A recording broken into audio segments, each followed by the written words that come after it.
Вы все знаете, что такое социальный опрос. Ну, в России экзит-полы там всякие делают. Ну, например, мы все же выходцы из постсоветского пространства.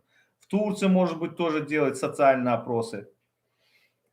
Вот я решил проэкспериментировать. У меня есть люди, ребята, я решил сделать маленький такой мини-соцопрос в течение недели, две, да, вот так было.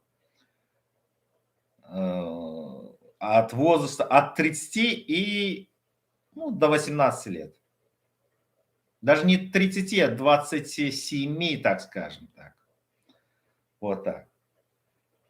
Ну, вопрос в том, что состоял такой. Может, ребята должны были спросить своих одноклассников с Ашхабада, знают ли они, кто такая Чемен Öre, кто такой Максат Сапармурадов, там Иклымов, там Халмурат Суюнов, кто там Девиджи, Дуиджи, кто такой, как Мурат Хадыров, кто такой Мурат Курбанов, кто там еще есть.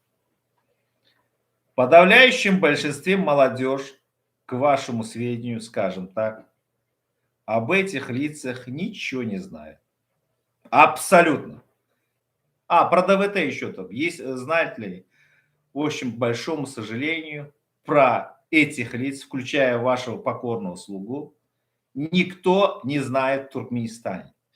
Ваши протесты, господа, включая меня, мои какие-то протесты, там челленджи, они, там еще зум-протесты, уже устарели, уже не действуют.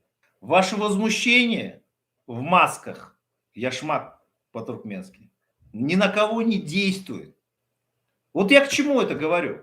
Вот эти люди, они есть партизаны, потому что они в маске, в очках, в душе партизаны, а в реальных действиях ничего нет, трусы.